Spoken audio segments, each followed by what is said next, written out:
En verdad, padre, que entiendo su propuesta, o más bien la del virrey Juan Ruiz de Apodaca, al ofrecerme el indulto. Lo siento a usted sincero, postrado ante mí, pero créame, más que mi vida, respeto mi causa. Mi patria es primero. Vicente Guerrero.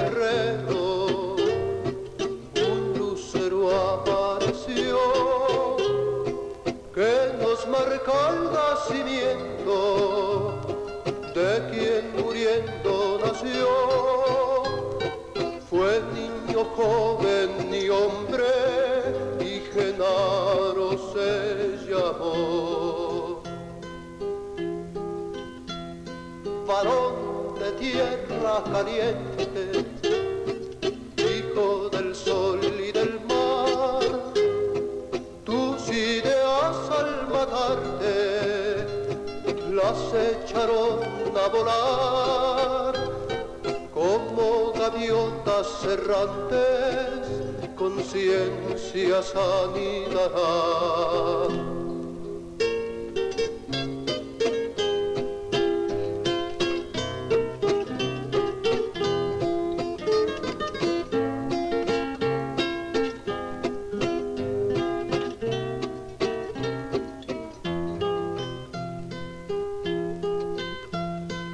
Las playas de Costa Grande te recuerdan con amor cuando de niño jugabas silbando tu caracol.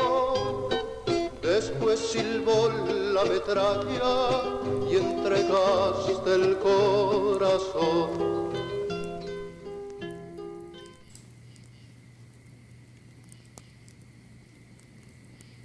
Compañeros, llegó la visita del periodista. Razón para estar contentos. Vamos a hablar un poco con él. ¿Cómo están, compañeros? Pues ahora sí que ustedes tendrán muchas cosas que hacer. Entonces vamos al grano, ¿no? Vamos. Fíjate que ahora que venía caminando, Genaro, pues es un lugar muy difícil de andar para la gente que venimos de la ciudad.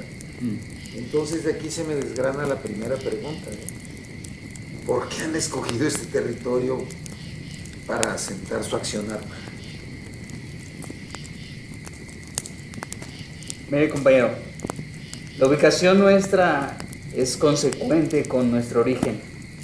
Somos de esta región y aun cuando tuvimos ocasión de abrevar en las fuentes culturales de la ciudad, hemos vuelto aquí, seguramente impulsados por la represión agudizada del gobierno de la oligarquía proimperialista que nos oprime a todos los trabajadores de México. Y hemos tenido, pues, como primer impulso la decisión de volver a estas montañas que fueron hogar inicial de nosotros, donde nacimos, donde nos desarrollamos y donde finalmente la propia condición geográfica nos ha cobijado en este inicio de la acción revolucionaria de nuestro pueblo. Somos gente del pueblo, de esta región, pues, las montañas del sur, de Guerrero. Por otro lado, no es casualidad que nos puedan cobijar con su orografía bronca. No es un accidente porque históricamente nuestra patria ha tenido en ella una trinchera de combate para la libertad. Aquí en esta tierra y en este pueblo la historia de nuestro país produce al gigante de la estrategia revolucionaria independentista de nuestro México, en la figura de José María Morelos. Aquí, guiado por el espíritu progresista sembrado por este gigante, siguen el combate independiente los Galeana, los Bravo, Pedro Asensio, los Álvarez, toda una serie de hijos del pueblo de México que fueron indudablemente impulsores de un México mejor, de una nueva patria, cuya nueva etapa nos impulsó, en la que estamos llevando a cabo con nuevos naturales de nuestra propia época, para cristalizar definitivamente los anhelos que vieran en todos los hijos bien nacidos de México, de crear una patria verdaderamente libre, plena de felicidad para todos sus hijos, y por lo menos para la inmensa mayoría, sin explotadores, ni internos ni externos, y con un orden de vida adecuado social, político y económicamente a las exigencias históricas del momento actual de los pueblos que habitan el planeta, pero esencialmente a la exigencia apremiante ya de los pueblos oprimidos del mundo bajo el dominio de más rapaz, por demás agresivo, por demás criminal, por demás genocida del imperialismo norteamericano sobre todo. Hacia ese porvenir luminoso es hacia el que, teniendo derecho de avanzar los pueblos oprimidos del mundo. Bueno, y toda esa liga con un pasado muy guerrillerista, ¿no?, e indomable, es el que les ha llevado a establecer una ofensiva que se podría llamar guerra de guerrillas. Desde luego nosotros no inventamos el método de lucha que tenemos en la actualidad. Ha surgido como una expresión clara de la determinación y el desarrollo de la decisión revolucionaria, de esa misma decisión de luchar por el progreso y la libertad de las grandes masas de este pueblo. Porque nosotros hemos surgido concretamente de esa lucha de masas del pueblo de Guerrero, que empezó por luchar en contra de los opresores locales y que, temblando y ampliando en criterio de escuela de lucha, por cierto igualmente amplia, legal, democrática, en la actualidad hemos cobrado una definición con un carácter totalmente consecuente, que ya se plantea la transformación radical, definitiva del orden social, económico y político en que vivimos como única salida definitiva para el logro de la libertad y el bienestar de todos los mexicanos, naturalmente de los guerrerenses como parte de esa comunidad. Y bueno, ¿qué piensas acerca de lo que dicen los revolucionarios de café? Que aún no hay condiciones objetivas para la lucha armada en México. Bueno, seguramente es difícil encontrar índices concretos históricamente hablando para corroborar todas las condiciones objetivas favorables para la revolución social de un pueblo. Sin embargo, pues, es claro que esto se prueba en los hechos, y solamente participando en la revolución pueden los revolucionarios comprobar si tenemos o no condiciones, lo que implica que justamente quienes no hemos participado en las acciones armadas revolucionarias, pues no tenemos derecho a decir que no existen tales condiciones objetivas, porque no hemos probado en la realidad siquiera que tales cuestiones existen. Nuestra opinión acerca de eso es clara, pues se cimienta en que los revolucionarios no tenemos por qué tanto insistir en que haya tales condiciones objetivas para la revolución social de nuestra patria. Sobre todo, cuando tenemos enfrente la injusticia, la represión generalizada, el hambre y la miseria creciente. Cuando existen en nuestro pueblo, en las grandes mayorías trabajadoras de nuestro pueblo, y en tales condiciones objetivas, en todo caso, no dejan lugar a duda, y esto ya no puede ser tema de discusión interminable en el café, sino más bien condiciones a utilizar en beneficio del logro de la libertad de nuestra patria, que está reclamando ya un cambio natural de las situaciones injustas y de graves proyecciones a la mayor parte de nuestro pueblo. ¿Y hasta qué punto ustedes toman en cuenta a los teóricos clásicos, modernos, de la guerrilla, de guerrillas, a Mao, al Che, los vietnamitas. Nosotros tenemos en bastante aprecio, en bastante significación las expresiones revolucionarias y de pelea por la libertad de todos los pueblos del planeta. Pero indudablemente, aunque tales experiencias nos instruyen en determinado aspecto concreto, no son, en definitiva, la inspiración total del pleno de nuestra lucha, sino nuestra propia realidad nacional como local, la que nos ha impulsado, la que nos ha determinado para realizar esta lucha. De ahí mismo, en consecuencia, hemos extraído las formas adecuadas de carácter táctico en lo político como en lo militar. Sin duda alguna debe haber similitudes con las revoluciones, sobre todo del sudeste asiático, concretamente en China, y de esa revolución de los camaradas vietnamitas y también de la revolución cubana. Estas similitudes son cuestiones que aparecen en el proceso de la lucha revolucionaria por las condiciones económicas y sociales, seguramente similares de nuestros pueblos. Tenemos desde luego en todo respeto las experiencias escritas de los revolucionarios de estas partes. Tenemos respeto y admiración por los revolucionarios cubanos en el caso concreto de sus líderes más connotados. Fidel, el Che, que para nosotros representan un indudable mérito, el inicio iconográfico de la historia de los pueblos latinoamericanos.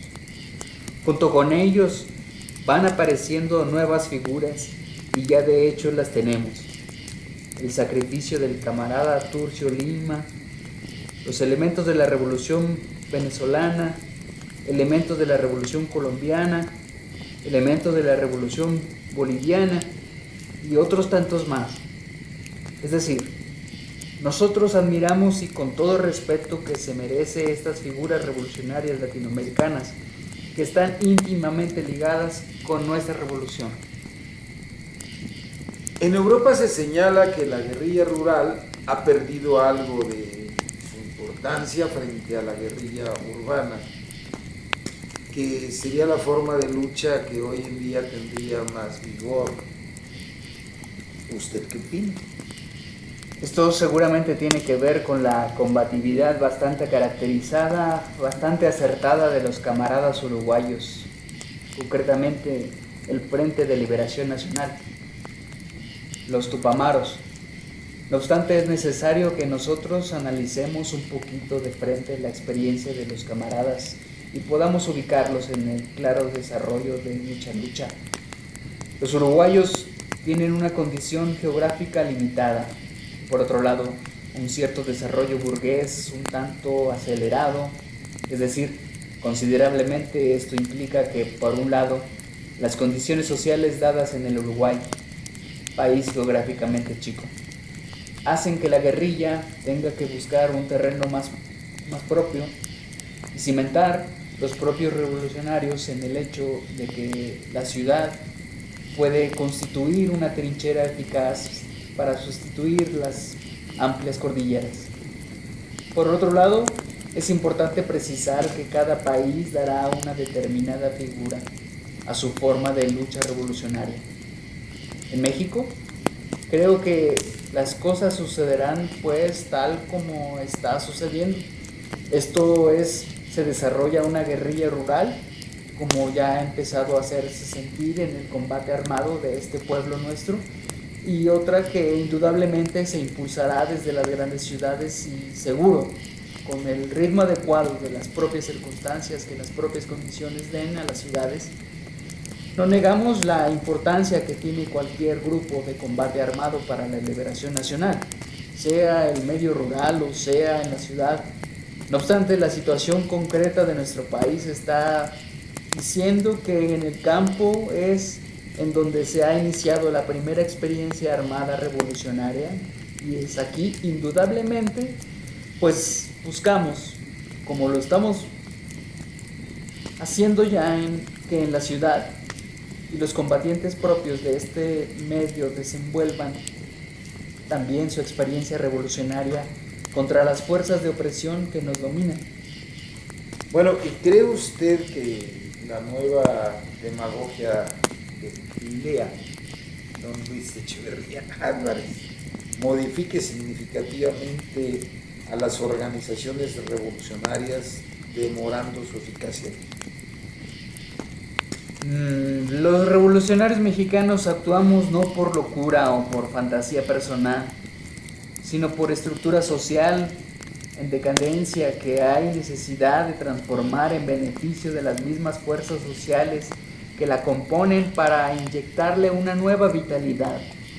Esta es una realidad que todo el pueblo de México, por más que se han amontonado verdaderas montañas de propaganda escrita y muchos discursos, cual más solemnidad con una retórica acabada, como es el caso del presidente de México, Luis Echeverría, nosotros decimos que pudiera ser que en el concierto general de la lucha revolucionaria haya decisiones, pero indudablemente estas son parte de un proceso dialéctico, pues lógicamente está inscrito en el mismo desarrollo histórico que la lucha revolucionaria de nuestro país, pero de ninguna manera la hojarasca resonante de tal o cual funcionario puede hacernos variar.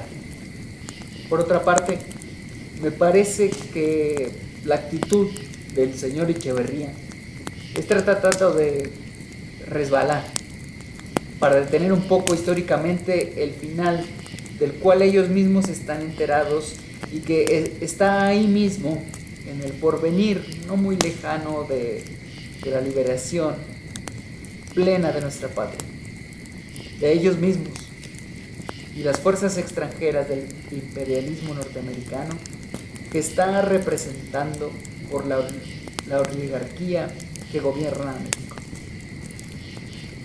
¿Puede señalar un lapso más o menos definido como marco para el final triunfante del movimiento revolucionario mexicano? Los periodos de una lucha revolucionaria son relativamente medibles desde el punto de vista cronológico. Máxime aún la revolución de un pueblo oprimido que tiene la condición de subdesarrollo, de colonia, como es nuestro país. En estos lugares la lucha es generalmente de carácter prolongado, mas esto no quiere decir que nosotros afirmemos que esta lucha será ganada de aquí a 20 años en forma completa. Algunos partidarios de la vía pacífica para la revolución en nuestro país han previsto que en el plazo semejante nuestro país pueda tener condición revolucionaria para la vía pacífica. Claro está, los señores que se emboscan en esta actitud probablemente reaccionaria, vestidos con fraseología de revolucionarios, pues nosotros solo sabemos que no pretenden ninguna revolución.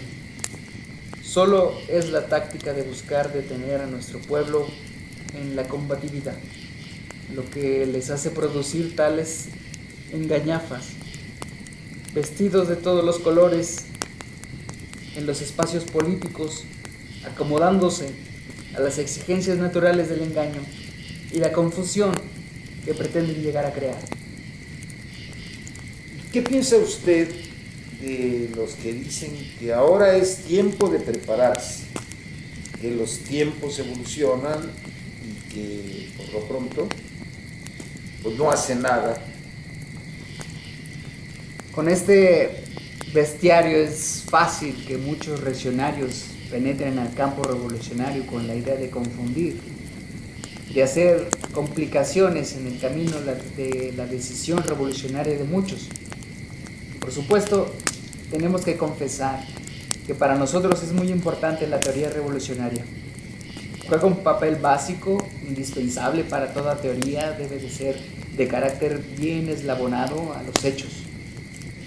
Por eso incluso el combate revolucionario debe de convertirse cada vez más en un evento nuevo que deje atrás la forma tradicional de charla informal y nada seria. Vaya junto al planteamiento teórico concreto, uniendo en la práctica el concepto revolucionario justo. Este es el nuevo estilo y esta es la nueva forma de vida que nos queda a los revolucionarios que queremos verdaderamente servir a la revolución y a nuestra patria en la justicia, en la justa búsqueda de su libertad y bienestar. ¿Y qué disposiciones ve convenientes de adoptar por toda organización revolucionaria hoy en México? En nuestras condiciones, yo creo que debemos entendernos con todas las fuerzas revolucionarias democráticas que, habiendo estudiado un poco siquiera, que habiendo conocido lo elemental de la teoría revolucionaria socialista, pues vayan orientándose de manera consecuente para la realización de tareas adecuadas al proceso de lucha revolucionaria armada.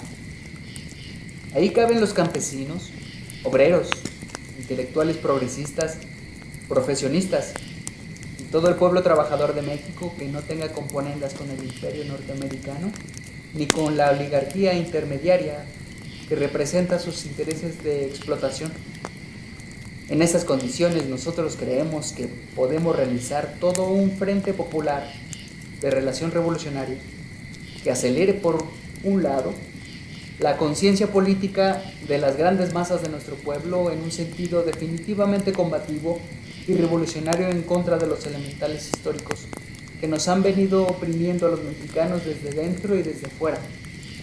De esa manera podemos desenvolver la combatividad armada de las masas de nuestro pueblo, desarrollándolas desde la guerrilla simple que en estos inicios lógicamente desarrollamos, hasta la guerra de las grandes masas, la guerra popular. ¿Y qué opina usted de los que se creen los únicos abanderados de la revolución, los que dicen ser intérpretes del marxismo-leninismo? Usted seguramente se refiere al Partido Comunista. A nosotros nos interesa precisar las cosas. Por eso vamos a empezar por esto. En efecto, esa organización son los grupos de gente más cerrada, en tanto marginada del verdadero organismo revolucionario. Los que sienten que la revolución se puede escriturar en particular para alguien, para algún grupo determinado.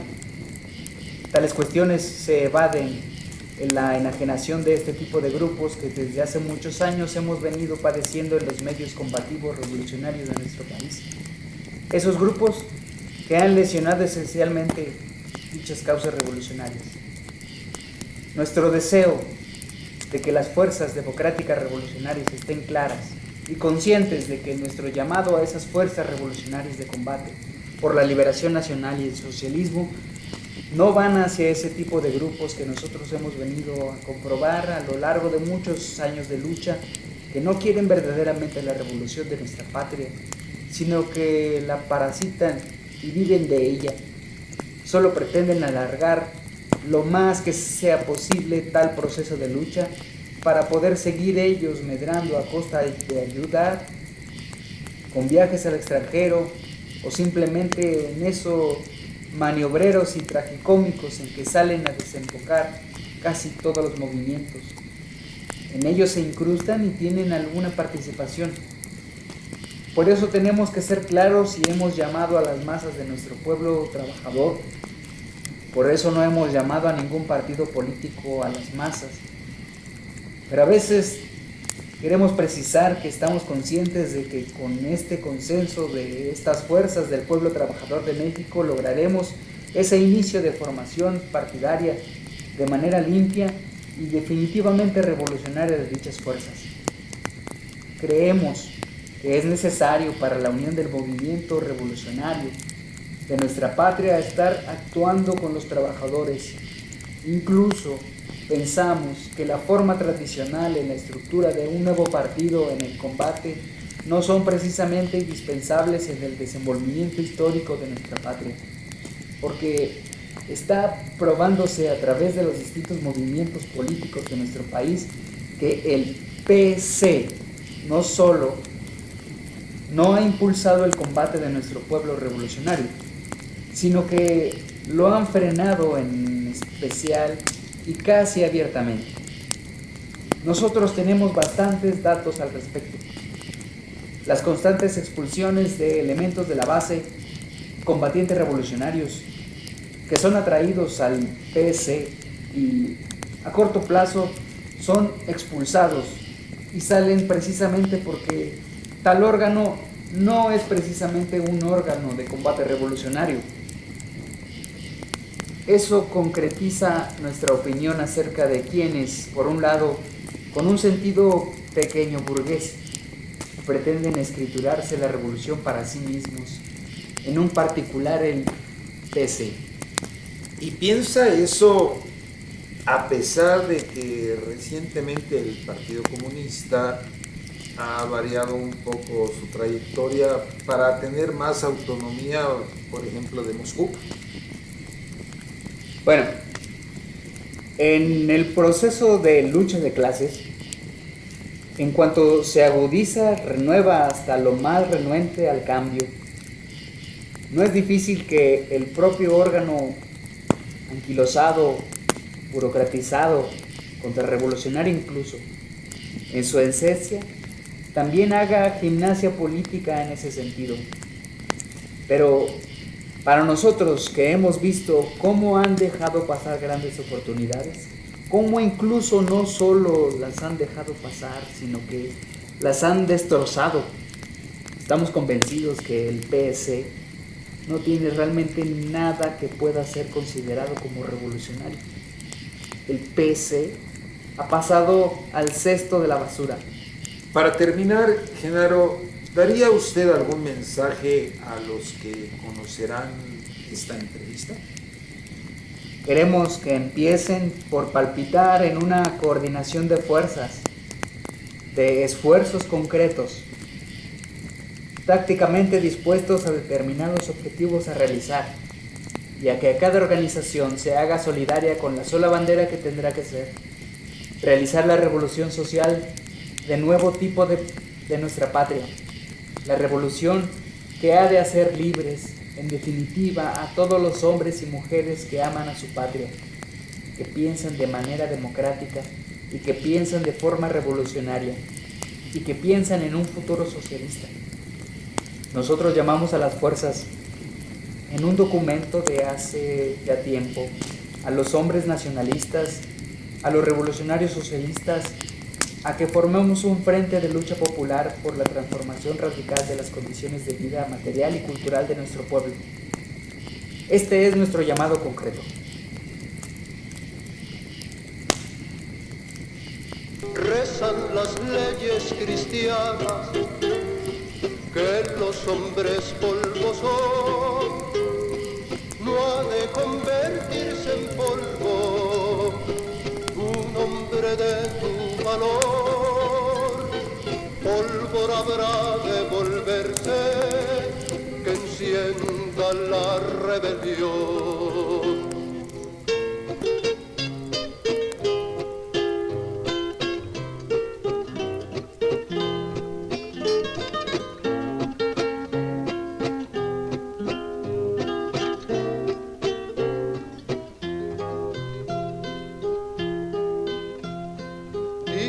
Las buenas conciencias que ya descansas en paz, los que descansan son ellos porque no te verán más, no saben que tu semilla ha empezado a germinar.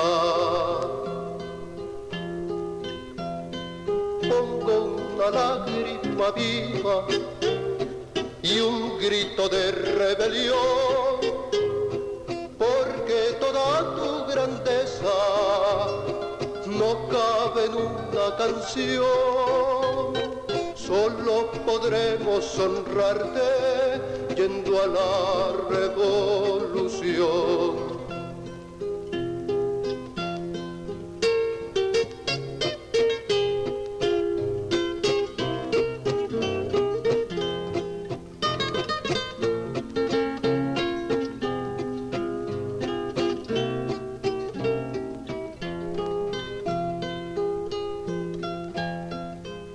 Este proyecto es beneficiado por el Programa Social Colectivos Culturales Comunitarios, Ciudad de México 2020. La candidez de la paz. Segundo capítulo. Guión radiofónico, Luis Cisneros. Participaron en este programa en el papel de Genaro Vázquez, César Martínez, en el del periodista Armando Lenin Salgado, Luis Cisneros. Música del cantautor mexicano José de Molina. Producción del Teatro Taller Tecolote, noviembre de 2020. Este programa es de carácter público, no es patrocinado ni promovido por partido político alguno y sus recursos provienen de los impuestos que pagan todos los contribuyentes. Está prohibido el uso de este programa con fines políticos, electorales, de lucro y otros distintos a los establecidos. Quien haga uso indebido de los recursos de este programa en el Distrito Federal será sancionado de acuerdo con la ley aplicable y ante la autoridad competente.